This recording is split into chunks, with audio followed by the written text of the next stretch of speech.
Alors, bonjour tout le monde. J'espère que tout le monde va bien par ce beau soleil. Ce matin, on va parler de marque employeur et pour ce faire, on reçoit Mariana de chez Etam et Charlotte de chez Bidiz. Mariana, je te laisse rapidement te présenter. Alors, enchantée, bonjour tout le monde. Je suis Mariana, je travaille dans les groupes Etam, ça fait presque 2 ans maintenant. Je suis responsable pour tout, on appelle ça People and Culture, c'est des titres que j'aime bien, parce qu'on prend toute la partie parcours développement de collaborateurs, donc carrière, management, leadership, et la formation. Donc en gros, on écoute les talents, qu'est-ce qu'ils ont besoin pour se développer, et après, on crée une offre pour répondre à ses besoins. Est-ce que tu peux rapidement nous représenter le groupe Etam? Quelles sont les marques? Combien de salariés? Groupe Etam, donc nous sommes en marque centenaire, on a plus de 100 ans d'expertise en lingerie, pour les filles qui je suis sûre que vous connaissez. On a aujourd'hui dans les groupes 5 marques, Etam, Undis, Maison 123, qui c'est notre marque prêt-à-porter, ancienne Maison 123, Isée, qui c'est une marque très connue sur Internet, on a 50% de ces marques-là, et Livy, qui c'était une marque pour la lingerie de luxe qui était créée après un travail en interne. C'était une collaboratrice interne qui a eu cette idée et les groupes a aidé à se développer. D'accord. Marque, on a à peu près 6000 collaborateurs dans le monde entier. On est présent dans plus de 50 pays. Quoi d'autre? Bon, c'est On a bien des déjà. femmes assez sentir bien. Je pense que tout le monde connaît, mais tu vois, par exemple, quand on avait discuté ensemble, moi, je ne savais pas que ça représentait toutes ces marques, donc c'est important de le resituer. Alors, Charlotte, je vais te laisser te présenter à ton tour. Ça marche. Déjà, bonjour à tous. Moi, c'est Charlotte. Je suis marketing manager chez Bidiz depuis un peu plus de 2 ans aujourd'hui. Et donc, pour resituer Bidiz, qu'est-ce que c'est? Bidiz, en fait, c'est une plateforme de formation innovante et complète pour aider les entreprises à engager et fidéliser leurs collaborateurs auprès de leur entreprise. Donc aujourd'hui, en fait, notre mission, c'est de faciliter l'apprentissage des connaissances et d'accompagner nos clients et toutes les entreprises avec qui on travaille dans leurs problématiques et leurs enjeux de formation et même plus globalement RH, comme le groupe Etam aujourd'hui avec sa marque employeur, comment valoriser sa marque employeur. Et tout ça, ça passe bien évidemment aussi par la formation. Donc voilà pour une brève présentation de Bidiz. Alors, c'est ce qu'on va tenter de comprendre ce matin. La marque employeur, souvent, on l'aborde sous des angles de fidélisation des talents, de communication interne, de communication externe, de marketing, d'influence sur les réseaux, etc. Là, dans ce cas d'étude, on va dire, on va comprendre comment Etam utilise la formation dans cette optique de marque employeur, sachant qu'aujourd'hui, dans ton secteur, Mariana, c'est un secteur qui est quand même très tendu en termes de recrutement. Ouais, tout à fait. Tout à fait. Mais les retail avaient toujours cette image-là. Et je pense qu'après les Covid, ça est devenu assez parlant, si je peux dire ça. Donc, c'est un challenge. C'est réellement un bel challenge à travailler. Et c'est pour ça que je pense que la combinaison des thèmes avec Bidiz est venue dans un bon moment pour ça. Parce que Etam avait l'habitude auparavant de travailler sa marque employeur. Notre marque employeur était toujours notre produit. Je ne sais pas si ça fait du sens pour vous, mais en fait, tout le monde voulait travailler chez Etam parce que tout le monde aimait les produits Etam. Pas nécessairement pas à cause de la boîte et tout ce qu'on pouvait offrir, mais plutôt cette rêve, je travaille pour les groupes Etam parce que c'est très connu en France. Quand tu dis je travaille dans les groupes Etam, tout le monde reconnaît. Donc, il y avait ça comme marque employeur. On n'avait jamais fait activement un travail de pousser la marque employeur pour dire mais pourquoi que ça va le coup de bosser chez nous. Ça, c'est un travail qui a commencé il n'y a pas longtemps d'ailleurs, il y a moins de 3 ans, et qui ça est devenu plus fort il y a 1 an et demi. encore plus fort. Alors, du coup, explique-nous un peu le contexte. Pourquoi Etam plus Bidis égale marque employeur, qu'on comprenne bien comment tout ça s'est créé finalement. C'est assez récent. Donc là, Bidis, ça remonte à quand chez Etam? 2021. Depuis 2021. 2021. Alors, on a lancé pour les collaborateurs en mars 2022. Mais notre travail ensemble, ça a commencé en 2021 parce qu'il y avait tout un cadrage de qu'est-ce qu'on voulait de cette plateforme-là. En gros, avant, chez Etam, comme on avait les produits parlaient toutes seuls et la vente se faisait toute seule, presque toute seule. Donc, si tu rentres dans une boutique Etam, si tu rentres, pas toi, mais Charlotte d'ailleurs, dans une boutique Etam, il avait toute la mesure, vous savez votre taille et vous pouvez presque toute seule y aller acheter des produits. Parce que la taille était là, vous connaissez vos envies, vos enjeux, vous pouvez y aller toute seule. Dès que le monde du retail a changé en général, pas que chez Etam, bien sûr après le Covid, mais aussi avec toutes les plateformes digitales, d'achat digital, tout ça, on avait vu que pour la cliente, dès qu'elle sortait de chez elle pour faire un achat, elle cherchait d'autres choses que d'y aller prendre un produit. Il y avait un truc en plus. Ça, c'est normal pour tout le monde, pour n'importe quelle marque. Mais chez nous, ça est devenu encore plus, comme je dis, plus fort, parce qu'on parle de lingerie quand même. On parle de cet achat qui, c'est pas qu'un soutien-gorge. Il y a quelque chose caché derrière. Donc, personne n'arrive dans un magasin en train de chercher en culotte. Il y a une idée, je veux me sentir sexy, je veux me sentir bien avec mon corps, j'ai un nouvel entretien que je veux me sentir puissante. Bref, il y a tout un besoin qui vient derrière. Et comme ça a changé un peu l'esprit. Qu'est-ce qu'on peut offrir dans mon magasin? Jusqu'à la fin. Mais comme on pouvait donner aux vendeuses, à nos équipes au terrain, mais aussi au siège, cette nouvelle façon de comprendre les enjeux clients. Et là, ça passe par la formation. Et avant, on avait un parcours formation déjà que c'était très, très, très lié produit. Ça colle avec la stratégie d'avant. Donc, les filles du magasin recevaient en formation produits purs et durs. Et si on compare avec toutes les marques du retail, ça, c'est la base. Tout le monde avait ça. Qu'est-ce qu'on vend? Quelles sont les techniques de nos produits? Et là, si on fait un tour de 5 minutes dans n'importe quel magasin, c'est exactement ça que tu vas avoir dans n'importe quelle vendeuse. Ah, ça, c'est polyester, 100% coton. C'est la technique du produit. Ouais, c'est la fiche produit, en fait. Exactement, c'est la fiche produit. Donc là, exactement, nos formations pour l'équipe terrain, c'était fiche produit. Parfois, certaines formations liées à la loi, parce qu'on avait l'obligation de les faire, ou quelque chose, c'était côté passif, on pouvait dire. Les filles avaient un ordinateur où elles pouvaient, pendant les périodes des pauses ou pendant une période qui était plus tranquille, prendre 1 heure pour faire une formation digitale, et c'est fini. Nous, on avait dit déjà, si on veut que les rôles de la vendeuse changent vis-à-vis de la cliente, il faut d'abord que la vendeuse comprenne que chez Etam, elle est différente. Et qu'il y a une différence entre je suis vendeuse chez Etam et je suis une vendeuse pure et dure. Et c'est là que Bidis a joué énormément, parce qu'avec Bidis, on a réussi à donner accès à chaque collaboratrice individuellement ou sur leur portable, parce que maintenant, tous les vendeuses avaient un portable individuel au magasin, ou sur leur portable pro, c'est à elles de choisir, on a accès à une plateforme de formation individuelle à elles, personnalisée à elles. Donc, Bidis a nous permis, c'est ça? Nous permet d'offrir quelque chose à Mariana. Pas à tout le monde, mais à Mariana. Donc, c'est là qu'on a créé ce parcours de dire, mais quel est le rôle de Mariana au sein des groupes Etam? Pas quel est le rôle de la vendeuse, mais on personnalise la façon qu'on présente les choses. Pourquoi? Parce que si on veut changer les rôles de la vendeuse dans notre magasin, il faut d'abord qu'on comprenne que la vendeuse, elle est quelqu'un. Elle n'est pas en chiffre, elle n'est pas en personne. Elle vient avec une personnalité, elle vient avec une envie, elle vient avec un besoin collaboratrice qu'il fait qu'on répond pour qu'elle puisse passer ça à la cliente. La cliente ne cherche pas n'importe quelle vendeuse, elle cherche celui-là. Et elle et sa personnalité et qui elle est, il a un rôle à jouer.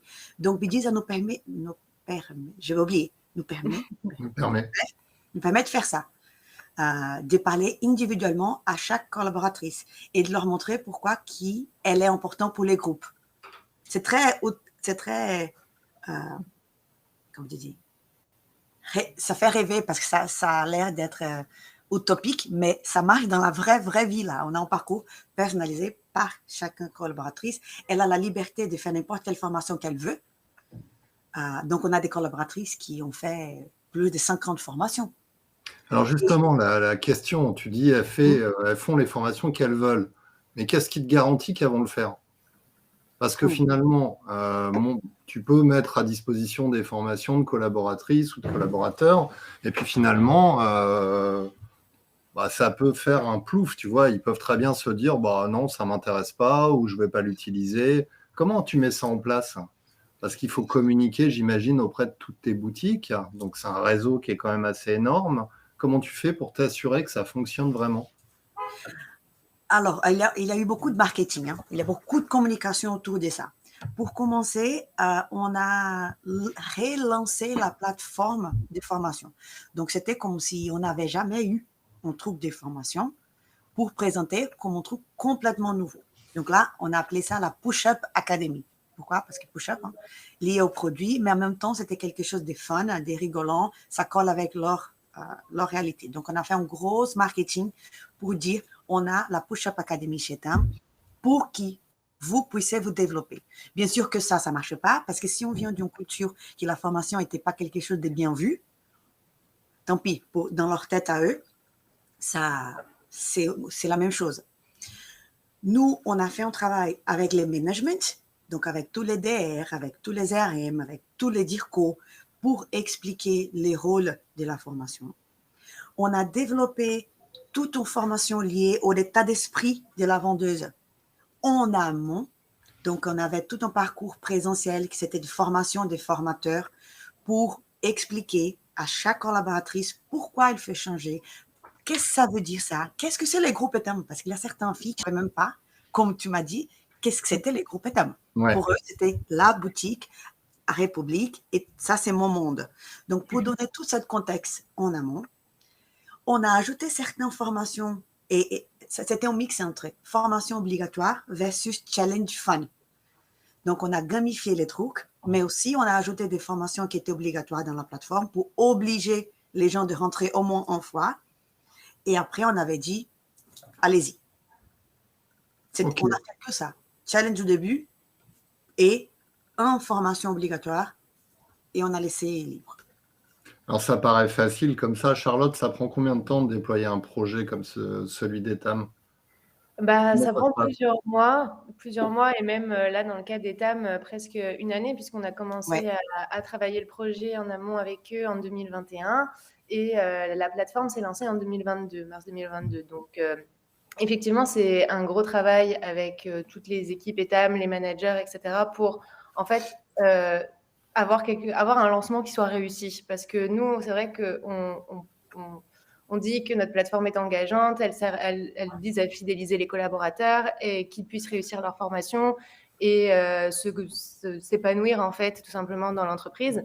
Et après, il y a aussi un gros travail au niveau du management de réussir à véhiculer ce que nous, on veut véhiculer avec la plateforme en amont de son arrivée dans l'entreprise pour que le collaborateur se dise, ça ne va pas être une formation classique où je vais apprendre X ou Y compétences pour pouvoir faire mon métier. Je vais aussi pouvoir apprendre de nouvelles choses, me former continuellement et continuellement me développer pour aussi avoir des évolutions de carrière, avoir une ouverture d'esprit et un apprentissage un peu plus large. Donc, voilà, en fait, c'est tout ça qu'on travaille avec les entreprises et nos clients en amont du lancement de la plateforme. Donc, c'est quelque chose qui demande du temps et aussi beaucoup d'investissement de la part des managers pour pouvoir véhiculer les bons messages à leurs équipes.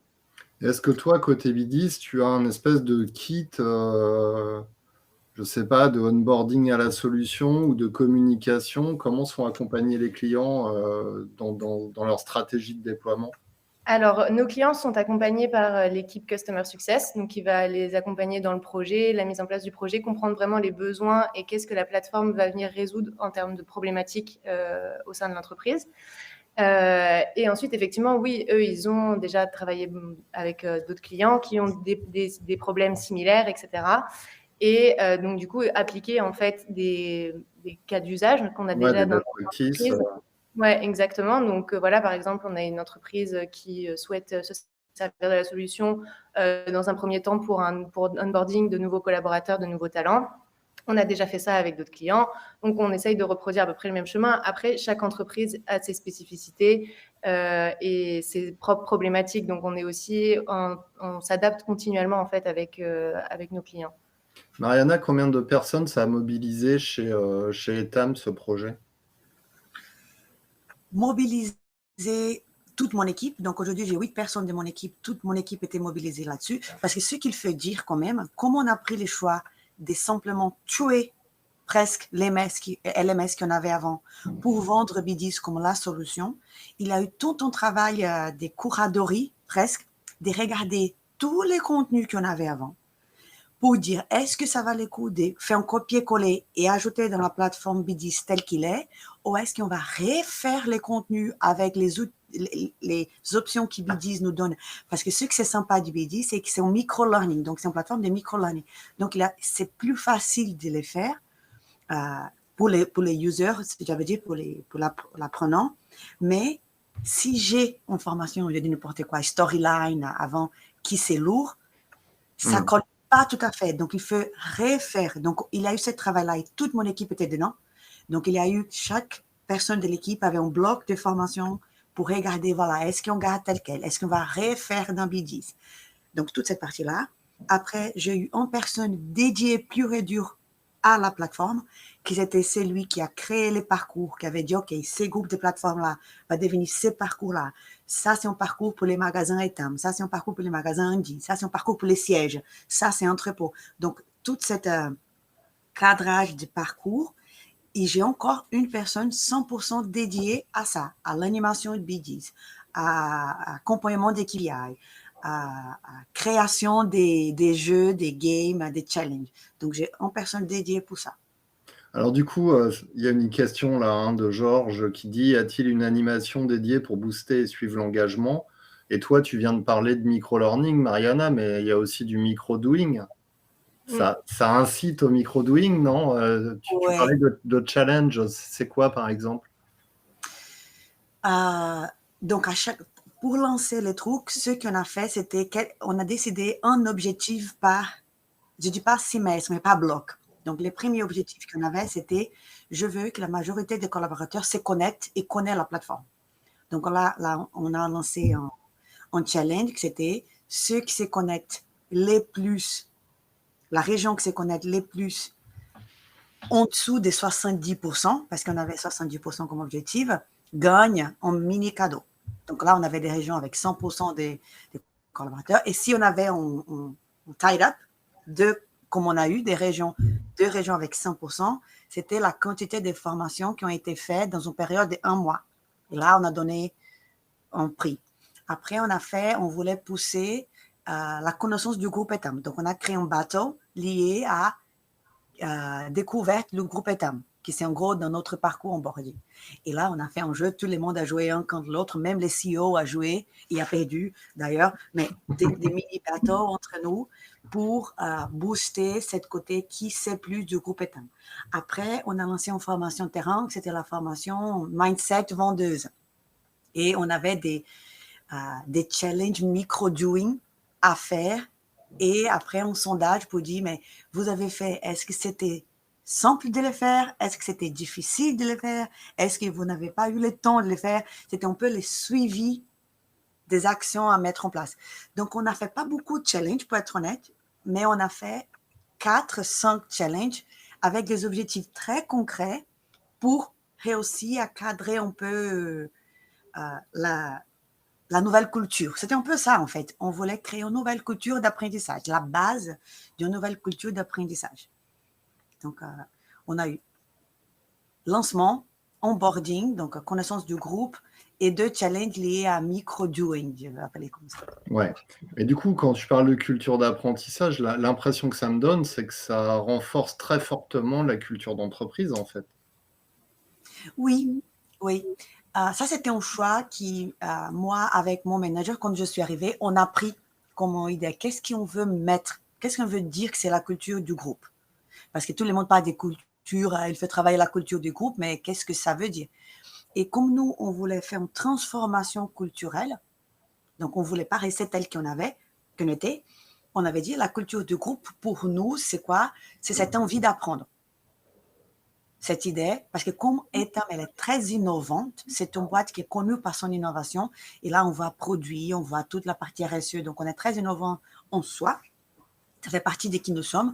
On avait dit que si on veut continuer à être innovant dans les futurs, il faut qu'il ouvre encore plus l'esprit pour apprendre. Ça veut dire pour faire des erreurs, pour la liberté de partager des idées, mais aussi moi, je ne sais pas tout. Donc, il faut que je continue à me développer constantement, que je continue à me développer. Voilà, permanemment. Ouais. Comment tu mesures c'est quoi les KPI qui permettent de mesurer, Charlotte, alors j'imagine l'utilisation, les taux de performance, d'utilisation de la solution. Qu'est-ce que tu peux monitorer à partir de la solution? Alors, pas mal de choses, finalement. Oui, ça, c'est pas mal de choses. Il y a vraiment beaucoup de statistiques et on peut vraiment voir par utilisateur, par groupe d'utilisateurs, par communauté. Voilà, il y a plusieurs vues disponibles. Et vraiment, les KPI qui vont le plus intéresser nos clients et les personnes qui font les formations sur BD, sur la solution, ça va être les taux de complétion d'une capsule. Donc, nous, on appelle ça capsule de formation chez BDs. Donc, c'est les personnes qui vont commencer une capsule et qui vont aller jusqu'au bout, qui vont la terminer, peu importe si elle a réussi ou non à atteindre, le taux de réussite de la capsule, mais c'est le taux de complétion qui est intéressant parce qu'au final, il y a pas mal de décrochage en formation, notamment quand on commençait des e-learning de 3 heures, finalement, il y avait peu de chances que la personne terminait son e-learning jusqu'au bout et allait réellement apprendre quelque chose de ça derrière.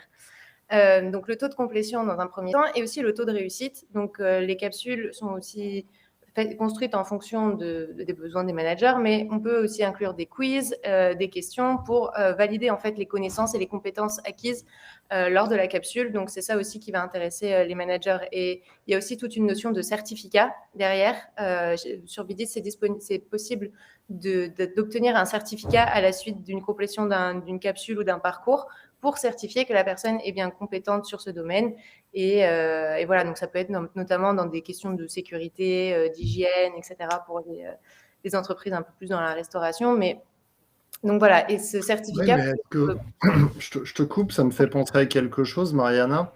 S'il y a des formations, si le catalogue est ouvert comme ça en libre service, est-ce que par exemple une vendeuse peut accéder à des formations, je dirais, de responsables de magasin, par exemple, et lui permettre à terme de bénéficier de mobilité interne parce qu'elle a décidé de suivre d'elle-même des formations qui sont, entre guillemets, supérieures à sa fonction?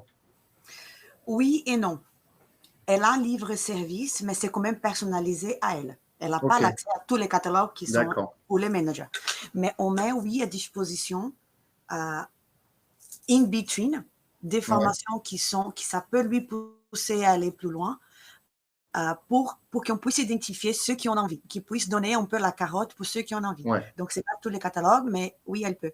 Mais pour rebondir sur ce que Charlotte a dit, c'est là où les certificats, ça joue les jeux. On n'a pas fait ça cette année parce que, comme j'avais dit, on est en dessous de la base, mais c'est prévu pour l'année dernière. C'est prévu pour cette année de lancer les certificats exactement pour répondre à cette question-là. Ça veut dire pour les parcours management, j'ai créé tout un parcours qui c'est soft skills managériales que je vais mettre à disposition à directrice adjointe. Directrice adjointe aujourd'hui, c'est pas responsable magasin, mais elle peut le faire. Et si elle fait tous les modules, qui c'est pas que les modules formation, mais aussi la mise en pratique derrière, elle aura un certificat. Donc, demain, quand on va parler de mobilité interne, ou parce qu'elle a envie, ou parce qu'on veut identifier les potentiels, elle a… Ouais, tu vas pouvoir le savoir et ça lui permettra de pouvoir se positionner sur cette éventuelle mobilité. La question quand même… Côté KPI, parce que c'est très important, ça on n'a pas parlé, mais pour moi, c'est un des principaux KPI. il y a un KPI chez BDIS qui c'est la taux d'active. Ça veut dire qu'ils sont des gens qui sont connectés, mais qui ont fait au moins une formation dans les derniers 7 jours. Ok. Pour moi, ça, c'est le plus important parce que nous, par exemple, on a un taux de 30% d'activité qui je trouve énorme. Ça veut dire que les gens ont s'est connectés, mais les derniers 7 jours, elles ont fait au moins une formation. Donc, ça montre quand même un intérêt continu des équipes en fait de formation. C'est pas un one shot, quoi. Ouais. Alors, on parle aujourd'hui de marque employeur grâce à la formation. Donc, d'après ce que je comprends, là, tu ouvres donc un catalogue de formation à l'ensemble des collaborateurs, ce qui permet de véhiculer la culture d'entreprise, ce qui permet de te différencier de tes concurrents, d'apporter une expérience, entre guillemets, exclusive à toutes les équipes. Est-ce que tu le ressens est-ce qu'il y a un retour des salariés par rapport à ça? Est-ce que ça marche, en fait? Quel est l'avis des managers? Quel est l'avis des collaborateurs? Alors, aujourd'hui, comme c'était très récent, je n'ai pas des chiffres de dire on a réduit les turnover de X. Je ne vais pas te dire ça parce qu'on vient de lancer. Mais on a fait un survey pour est-ce que je suis fière de bosser pour les groupes. Et là, on a eu déjà une augmentation. Je ne peux pas non plus dire c'est grâce à ma formation, mais quand même. Et les KPI qui je trouve assez parlant, je ne parle pas des chiffres d'affaires Orient parce qu'on sait que les retail a eu une baisse pour tout le monde, mais on a eu 5% d'augmentation des NPS des clientes. Ça veut dire que la cliente, elle rentre, elle est plus contente. Il y en avait déjà un NPS assez élevé, mais avoir 5% d'augmentation pour la marque dans un an, on n'a jamais eu ça dans toutes les années. Ça montre quand même qu'il y a un engagement plus fort côté vendeur vis-à-vis de la marque. Parce que quand je parle des NPS, je ne parle pas exactement des ventes. Je parle des ressentis clients. Et ça, ces ressentis, pour moi, c'est lié à les services que je la donne.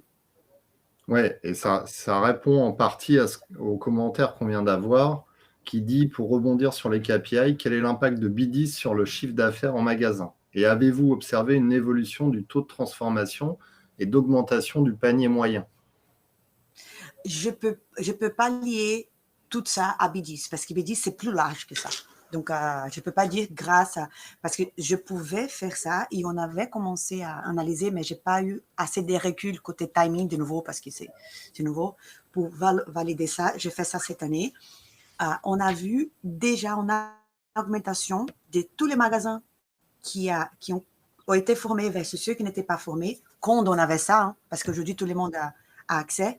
On a eu une augmentation de 60%. Donc, les magasins qui ont été formés avaient 60% un panier moyen plus élevé que ceux qui n'étaient pas formés à l'époque. Mais aujourd'hui, ils me demandent une analyse plus lourde parce que tous les magasins ont été formés et la façon de comparer, c'est pas tout à fait pareil. Mais je ne me sens pas à l'aise de dire « Ah, c'était grâce à BDIS » parce que c'est un projet plus large que ça. Alors, une question, comment la formation se fait ressentir à l'extérieur dans la construction de la marque employeur? Est-ce que c'est un atout pour recruter? Ça va devenir. Pour être très honnête, on n'a jamais parlé de ça avant. Alors, pour ne pas dire qu'on n'a jamais parlé de ça, on a refait en deuxième semestre en vidéo pour Welcome to the Jungle pour mettre ça en valeur. Mais avant, on n'avait pas fait parce qu'on n'a pas eu ça avant.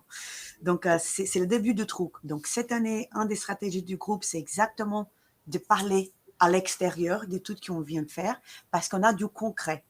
La marque employeur en externe ne peut pas marcher que si on a quelque chose en interne. Et c'était toute notre discussion l'année dernière. Je ne voulais pas simplement dire qu'il y en avait, parce qu'on était dans le début, on ne savait pas si les gens... on ne savait pas qu'est-ce que les gens diraient de tout ça. Maintenant qu'on sait que les gens aiment, que ça marche, qu'ils se connectent, qu'ils utilisent, là, cette année, on va commencer à parler à tout le monde. Alors, du coup, il y a un autre point qu'on n'a pas abordé. Là, on parle de vendeuse dans une boutique. Mais j'imagine qu'il y a un autre aspect qui peut être intéressant, c'est celui de faire communiquer les magasins entre eux, non, dans le cadre de ce dispositif. Ouais. Parce que c'est un truc, tu l'as dit tout à l'heure, si je suis dans la boutique à République, bah voilà, mon environnement, c'est République et je ne connais pas la boutique de Lyon, par exemple. Et Ça, comment je c'est mon communique? rêve. Ça, Bah c'est oui, mon rêve idéal. Nous, on fait par étapes. Donc, parce qu'il a un coût, quand je dis coût, c'est pas coût, il y a toute une gestion de contenu si on ouvre pour que tout le monde parle avec tout le monde. On sait bien. Donc là, ce qu'on a fait, c'est que cette année, on lance là, quoi. C'est déjà fait, c'est qu'on pas de communication. Une communauté pour ceux qu'on appelle les ambassadrices.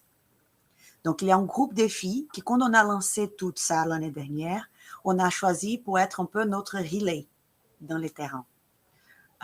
On a formé, elles sont venues à Paris, on a créé une mini-communauté entre nous. Donc, on connaît ces filles et on va prendre cette communauté et on va l'amener dans la plateforme B10.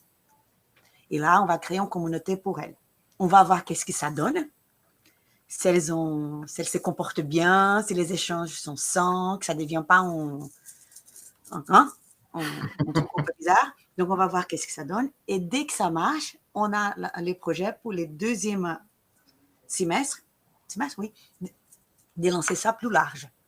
D'offrir que tous les filles du magasin, tous les RM d'ailleurs, puissent se retrouver dans la plateforme.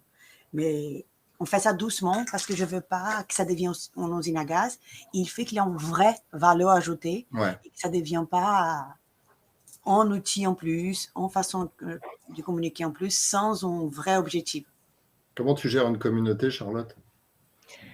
Eh ben, avec justement des ambassadeurs qui sont là aussi pour alimenter en fait toutes les discussions, mettre du contenu sur la plateforme avec des commentaires, des vidéos, ce genre de choses, et vraiment qui vont être moteurs et acteurs du contenu sur la communauté, et aussi pour effectivement modérer certains commentaires. Et après, tout est une question de communication aussi pour dire qu'on est c'est de la bienveillance et c'est du partage de connaissances avant toute autre chose. Mais c'est vrai que voilà, il y a toute une question de modération, comme un peu les mécanismes des réseaux sociaux, que chacun est libre de dire et faire ce qu'il souhaite, mais tout en étant dans la bienveillance et dans l'apprentissage aussi et le développement de soi. Donc c'est des choses qui sont en étape, quoi. Quand je vous écoute, ça me fait un peu penser à un Instagram de la formation. C'est un peu ça l'idée, non? C'est en fait, on essaye chez B10 de reprendre les mécaniques des réseaux sociaux pour en fait favoriser ce qu'on appelle le social learning. Et c'est vraiment l'apprentissage des collaborateurs, l'apprentissage par les pairs. Donc effectivement, oui, il y a beaucoup de mécanismes des réseaux sociaux qui ressortent, notamment le fait de pouvoir commenter, de pouvoir taguer des personnes sur certains contenus en lui disant « Regarde, j'ai fait cette formation, je pense que c'est hyper intéressant pour toi, tu devrais également la faire ». Tous ces aspects en fait de partage, en fait, c'est ça. C'est comme effectivement comme sur Instagram où on a envie de partager des photos de son voyage à Rome, où on a envie de commenter et taguer des amis sur des publications qui nous ont été marquantes, ce genre de choses.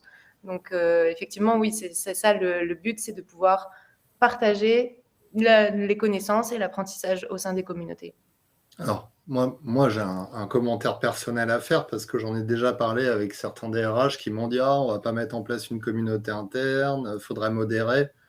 Ce que j'ai juste envie de dire aujourd'hui, c'est que quand vos collaborateurs le font de façon autonome sur LinkedIn ou Insta ou Facebook sans que vous ayez le contrôle, là, de toute façon, vous n'avez pas la main. Donc, autant avoir effectivement une communauté interne et que tout ça reste en interne.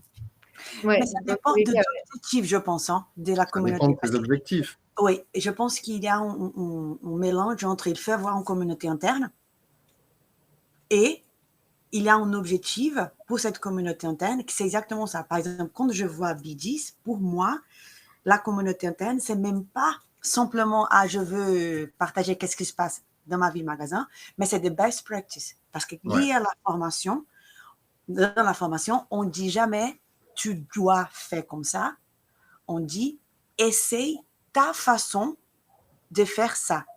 Donc, chacun a sa propre façon. Donc, partager.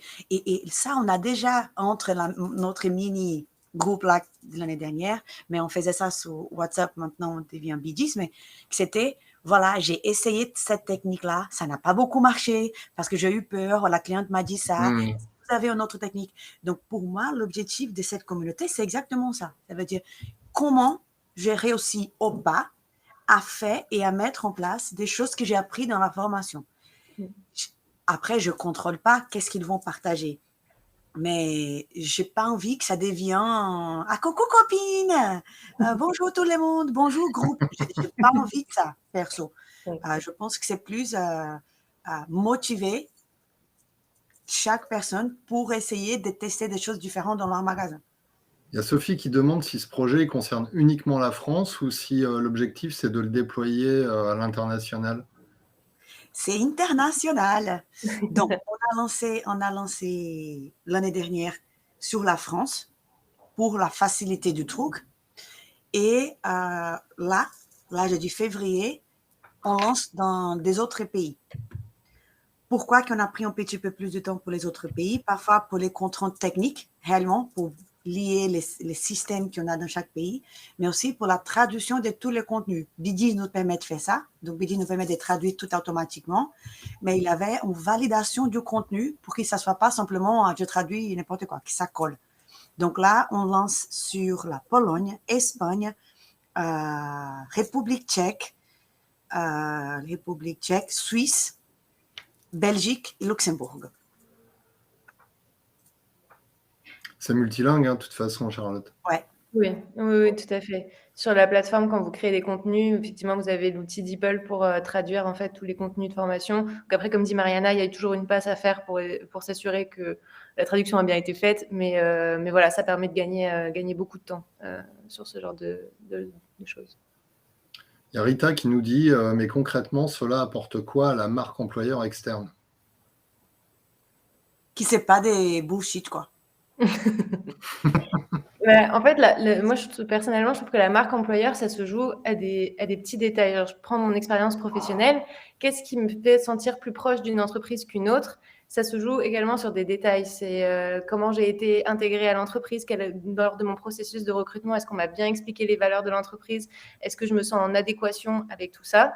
Et effectivement, ensuite, il y a toute cette notion de formation qui vient renforcer tout ça, puisque les recruteurs et les personnes qui sont impliquées dans l'onboarding à l'arrivée dans l'entreprise doivent également être formés pour bien véhiculer ces valeurs. Et donc, du coup, ensuite, on donne les moyens à chaque collaborateur d'avoir son propre parcours de développement, d'avoir accès à des formations qui peuvent lui permettre de toujours continuellement apprendre et pas seulement partir en formation pour acquérir une compétence X ou Y sur un sujet. Donc, effectivement, la marque employeur, c'est très large. Il y a beaucoup de choses qui rentrent dans la marque employeur, mais au final, la formation, c'est un peu le pilier de tout ça. Et comment on véhicule bien les valeurs? En formant aussi les recruteurs et les personnes impliquées dans l'onboarding pour véhiculer ces bonnes informations. Ouais, et puis là, je pense que ce qui va se voir à l'extérieur, c'est les vendeuses qui vont discuter avec, je ne sais pas, si on prend un Etam dans un centre commercial avec le midi, elles vont manger avec des vendeuses d'une autre enseigne, elles vont leur dire, regarde chez nous ce qu'on a. Pour moi, c'est ça la marque employeur. C'est les salariés eux-mêmes qui vont dire, nous, on est formés, on a une application. On n'est pas laissé à l'abandon dans la boutique, quoi. Et après, il n'a pas pire pour une marque employeur qui est de vendre quelque chose qui c'est pas vrai. Donc on pouvait, et ça on connaît, on pouvait dire à n'importe quelle pub, viens bosser chez nous, on est sympa, tu peux te développer, tu as un parcours carrière, reste dans les groupes. Mais dès que la personne arrive, ça c'est pas vrai. Quand je parle côté bullshit, c'est exactement ça. Maintenant, on a un parcours assez clair et personnalisé par personne qui dit, voilà, vous êtes hôtesse de vente, vous rentrez chez nous. Vous avez déjà un parcours carrière qui sait, d'ici 3 ans, pourquoi pas devenir RM, ou vous pouvez travailler dans les sièges, ou si vous êtes assistant marketing, vous pouvez devenir directrice marketing, ou comme ça se passait avec beaucoup de monde de mon équipe, vous êtes vendeuse, vous pouvez bosser dans la formation. Tout ça, c'est possible dans les groupes. Nous, on vous donne les moyens d'y arriver grâce à la formation. Et pour moi, le poids de tout ça, des Bidis, c'est que ce n'est pas simplement lié à ceux qui sont devant l'ordinateur toutes 8 heures par jour. Ce n'est pas lié à si vous avez fait Bac plus 52. Ce n'est pas lié à ceux qui travaillent au siège. C'est pour tout le monde. De la responsable magasin à l'hôtesse de vente qui travaille 22 heures dans les groupes jusqu'à la directrice marketing du groupe. Donc, ça, pour moi, c'est la marque employeur. Oui, et prendre tout ça et mettre ça dans un package joli, qui n'ont pas ça dans l'entretien, ça ne demande pas beaucoup de boulot. Le boulot, c'est ça. C'est de faire que ça marche. Et après, c'est que de parler de ça et de mettre ça dans une petite couleur jolie et parler dans un entretien. Et donc, j'ai toujours dit ça depuis mon premier jour d'arrivée ici. La marque employeur, ce n'est pas quelque chose qu'on va créer. C'est que la communication de quelque chose qu'on fait déjà. Si les RH ne comprennent pas ça, ça ne va jamais marcher et on va tomber sur les greenwashing qu'aujourd'hui on a pour les RSE, on va tomber pour les RH. Je ne sais pas si j'ai répondu à la question. Oui, parfaitement. C'est exactement ça. C'est par les actions internes et la stratégie RH et des actions qui sont réellement menées qu'on travaille ensuite. On peut ensuite exposer ces actions et construire une marque employeur réelle et durable. Il y avait pas mal de questions que je n'ai pas pris sur combien ça coûte, etc. Ça, je vous invite à contacter Charlotte directement sur LinkedIn. Elle vous répondra avec plaisir. Elle vous fera un devis. Une question quand même à l'ensemble des participants. Est-ce que ce type d'approche vous parle? Est-ce que c'est quelque chose que vous avez peut-être déjà essayé dans votre entreprise ou que vous souhaitez mettre en place? Est-ce que c'est un projet auquel vous êtes sensible? Vous pouvez me répondre dans le chat.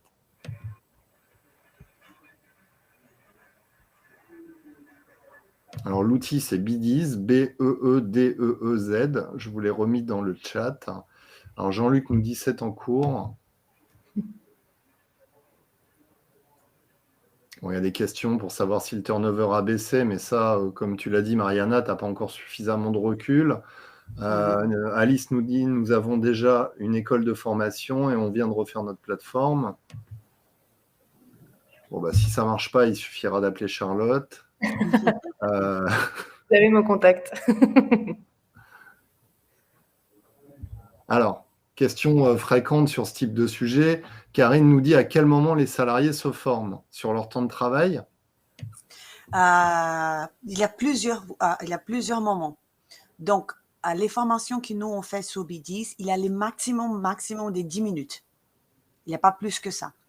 Et comme c'est fun, elle peut faire ou dans la pause, ou dans les moments de travail, parce que c'est des choses qu'elle peut faire quand il y a moins de fréquences, ou si elle a envie, elle peut faire dans leur temps perso. Donc, si c'est quelque chose d'obligatoire, les managers doivent laisser du temps de travail pour les faire, si c'est obligatoire. Et pour tout le reste, chaque personne est libre pour choisir les meilleurs moments. Je vois Alice qui complète en disant d'où ma question sur la gamification. C'était quoi? Je ne sais pas. Mais Charlotte, la solution permet de proposer, c'est de la gamification quelque part. Tout à fait. Déjà, donc Mariana parlait de format court. Donc nous, on dit capsule de formation puisque ça peut aller de quelques minutes à 1 heure, c'est en fonction des besoins des entreprises. Et après, il y a tout un aspect, effectivement, gamification. Très-ce que le format, par exemple, si vous prenez sur téléphone, sur tablette, est quand même assez ludique. Vous avez des quiz avec des flashcards, vous pouvez faire des battles, comme disait Mariana, entre collègues. Vous pouvez vous défier sur qui connaît le mieux le groupe, ETAM, et ce genre de choses. Donc oui, on a pas mal d'outils de gamification et c'est ce qui fait, en fait, ce qui engage les gens aussi à revenir sur la plateforme. Alors, c'était pas ça ce qu'elle entendait. Elle me met gamification égale relation un peu commerciale entre sièges, point de vente. En gros, si on met plus de carottes, les gens continuent-ils bien à se former? Ça, c'est une bonne question parce qu'on se demande beaucoup ça. Moi, je suis celle qui veut donner toutes les carottes du monde. Hein, et parfois, j'ai besoin de baisser un peu. Nous, on a donné la main au manager après un moment. Donc, moi, globalement, je fais, comme j'avais dit, 2-3 challenges centrales qui touche tout le monde.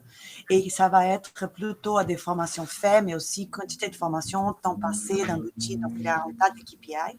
Mais je laisse la main, par exemple, à chaque DR, à chaque directeur régional, parce que eux, on trouve que c'est sympa du B10 aussi, c'est que tu peux donner la main administrateur à les responsables des équipes. Donc, chaque personne peut regarder son équipe et dire, mais voilà, j'ai vu qu'il de mon équipe, X personne a fait 10 formations. Il y a cette personne-là qui n'a jamais fait. Donc, il peut monitorer son équipe. Et là, je laisse la main à eux. Donc, il y a certains managers qui ont, pour sa propre initiative, lancé des challenges entre eux. Des choses comme ça. Donc, que, de nouveau, donner les choix, c'est en luxe. J'ai toujours aimé cette phrase. Donc, on donne les choix aux managers de gérer la formation de leurs équipes.